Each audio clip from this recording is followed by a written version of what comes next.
Chapter 9, Part 2. Okay, so I'm going to go into the other 4 things that I had mentioned earlier. The number 2 was no judgment or shaming. So why is that important? Well, tough love was pretty popular, in the 80s and 90s. And people would say, well, you just got to love them by being tough. And I understand that theory that you don't want to coddle them. But what I've seen is that when you shame people, especially your children, let's just talk to parents for a minute. I'm not trying to tell you how to parent, right? No, I understand that is a difficult task. I've raised 2 children and went through certainly my own challenges. I would just say that from everything I've seen from my own family, as well as what I've seen in people going through treatment, young people going through treatment and observing the relationships with their families, the ones that are the most, how do I put this? The ones where the family is the most important to their children and they see their parents as allies and advocates for them is when they have a good relationship. And that doesn't mean that you get walked on as a parent. That doesn't mean that you let your children do what they want. No, not at all. In fact, children thrive on boundaries and structure. They really do. When they know what the rules are, they know where the lines are, they know that the area that they can play within and what's off limits. And when you're very clear about that, things seem to go better. When they know they can push you, and if they keep asking and keep asking, eventually you're going to give in, then they know that they can push you. So when you have a child who is addicted and you may be disappointed, you may be upset, you may not be able to relate to them. Why I sent you to these good schools. I cared for you. I worked so hard. I put all this money into you. How is it that you're doing this? And you're even saying that you hate me and all these, you're being disrespectful. You're doing all these things. What is going on? What did I do wrong? I think I'm going to tell you what I really think about you. Well, be careful with that. And I don't mean that you should not call them out. You can call them out, but you can't take back things that you've said. And one thing that I've realized as a parent is that your children will hang on to these moments and what you said in times of anger. And that will be what they base their relationship on as they grow up. So if you call them a worthless, lazy loser when they're a teenager and they want to play video games and smoke weed, I understand what you're trying to do. You're trying to get them to not have that be their life in their 20s and 30s and 40s and not amount to anything. You're trying to motivate them. But what I've seen in this generation, specifically the generation that grew up with cell phones and social media, the people that are in their 20s right now, potentially in their 30s, is that they do not respond well to it. They cave in on that. So it doesn't mean we want to give everyone a participation trophy because they just showed up. It means that you want to help them understand that their standards that they should live by, and that it's important that they meet those standards. And it's important to you as their parent that you are trying to get them to meet those standards, not just for yourself and your own expectations, but because you're trying to help them become an adult that can do for themselves, that can be independent, all these things that you ask for. It's very important that you explain to them why you're doing what you're doing and that they're clear with that, and that even having them repeat it to you in their own words or whatever it takes for them to do that, because these young people these days are growing up with social media, which you and I did not. If I'm talking to somebody who's, over 30 years old or so, we did not grow up with social media. We did not grow up believing that we were worthless and these other people who are not us are tremendously successful, right? I think I mentioned already that these teenagers see these other teenagers as billionaires or millionaires on YouTube and Instagram and all this fake stuff, right? And maybe 1 out of a million is, or maybe they're not, and it's just fake. I don't know. But I know that I didn't have that pressure when I was in 7th grade or 11th grade, that I'm a loser because I don't have an Instagram account with 1 million followers, or I'm not a YouTuber or a TikToker or whatever, and, traveling around the world making videos. I didn't have that kind of pressure. I was just a teenager like everybody else. I compared myself to the other people that were in high school with me. That's just how it was. So there's a different world that is very different than the ones that we grew up in, that they live on online. So I would just say that, as a suggestion, of course, I would invite you to try to parent without judging or shaming, and especially if it comes to addiction. How, if you say like, you're worthless, you're this, you're a loser. I know what you're trying to do, unless you really are just feel that way about your children. I would imagine that you don't. You're just trying to help them turn around. You're trying to show them that you're disappointed in them, and that if they feel your disappointment, then they will change their ways. But I'm telling you that that's not usually how it happens. They are already ashamed. They've been ashamed since they were 7 years old or 8 years old, because they aren't a millionaire already or something like that. Maybe that's extreme, but I want you to understand that you don't understand the way your kids think the way you may think that they do.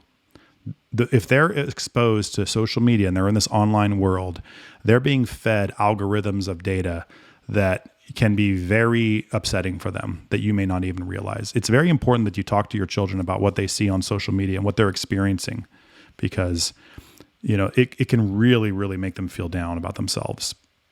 So that's it on the judgment and shaming. I would just ask that you parent from a constructive point. Try to do your best to help your children without telling them what a bad person they are, without going in that type of language. I also put that structured routine, including plenty of productive activities, works well in rehab. It works well in life, doesn't it? When you're anybody who's raised kids, again, I'll go back to parenting. When you've got plenty for your kids to do, and they're going from karate practice to piano lessons to homework to, sometimes you get tired and they're busy, but when they're busy, they tend not to get into a lot of trouble. And so when you have structured activities in a routine, people thrive off of that. It really does help a lot. And I go into the example in the book of doing chores and why doing chores is a good thing when you're in rehab. It's a good thing when you're growing up. It's a good thing when you're an adult, right? You need, the floor needs to be swept at some point. The counter needs to be wiped at some point. Someone has to do that rather than fighting and being upset about it. Just embrace it. Just do it. Just clean it and take pride in that. There's no shame in that. Number 4, I put allowing vulnerability and teaching real responsibility. So that word responsibility gets a bad rap. People think that if you're responsible, if you got to be responsible, that means something like you've got to bear this burden on your back of going to work for the man and being miserable, and that's being responsible. I guess you could see it that way, but I don't mean it that way. I mean that you are taking ownership over your life and over your decisions. You are living an authentic life. And if you have a child that you need to support, you go to work and you support that child because that's what you need to do because you're responsible for it. If you, if you have a home, you take care of that home. You may not be a contractor. You may not know how to put, reinstall things or whatever, but you're just doing your best.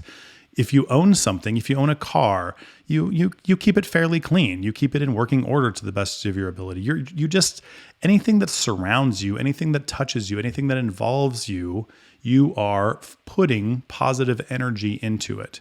You are deciding that I own this thing or I am responsible for this thing and I am putting my energy into maintaining it. Things like that. It's actually, responsibility is not a burden. It's how to live. It's your influence into the world. If you had no responsibility, you'd be sitting in a jail cell, right? You'd have nothing to do. Nothing. You don't own anything but the clothes on your back, and you don't even own them. That's from the state, right? That's having no responsibility. Having a lot of responsibility is being out in the world, doing things, owning things, controlling things, and what happens, what decisions that you make regarding those things is how it turns out. That's your responsibility. That's your impact in the world. So when people look at things from that perspective, I think it can be more enticing to be willing to take responsibility. Yeah, I want to make an impact in the world. Yeah, I want to do things. I want to own things. I want to have things. Yeah, okay. I got to be responsible in order to do that. Okay, well, let me take responsibility for those things. I think it's a more positive way to look at it. And then the last thing I put is number 5 was support from loved ones without enabling. And then I give you a couple of tools in case your loved one is in treatment and they're saying, oh, I don't want to be here anymore. It's not good. Help me get out of here. You realize that they're just addicted. They're craving drugs. And what do you tell them? You're terrified. You don't want them to leave. And I go into a couple of interesting examples of real life things that happened when parents call us and scream at us because their kid's steak isn't cooked right or whatever. And I'm like, they're actually funny and they're ridiculous, but they were true. And I point them out because it's absurd, that what the lengths that parents go to. And I realize that they're desperate. I realize that they are afraid their kid is going to leave and it's going to come back and be back on drugs and stealing from them and doing all these things again. And they're terrified of that. I get it. I don't take offense to it, but it's a little ridiculous that you're 37, you're calling about your 37-year-old child who's mad because we're asking him to make his bed and he wants mommy to come in and save the day. And don't do that. Don't be that parent. Don't be that loved one. If there's a valid problem, any rehab is going to be willing to talk to you about it. Oh, hey, this roommate is really not good for these specific reasons. You should probably move roommates. Okay, fine. We'll look at that. But these other things are insane. Support your loved ones. Support them. Do not enable them. Do not bail them out. Do not tell them that I will come in on my white horse and save the day. All they're going to do is continue to manipulate you and ask you to keep saving days for them so they can keep escaping responsibility. So I didn't mean for this to be like a parenting class, but I just seen so many young people go through so many things that I thought it would be worthwhile to talk about it a little bit. Your children should know that you're there for them, that you love them, that you're in their corner, that you want them to make it, but that you're not going to tolerate certain things. And you're not doing that because you don't love them, but because that's the way that it has to be. And if they understand that and they understand those boundaries, they will know where they fell short of those standards. They will feel bad about it. And if you're willing to forgive them and offer them a chance to make up for what they've done, then that's really all they want. They just want their parents to be proud of them. So keep that in mind if you have a child in treatment.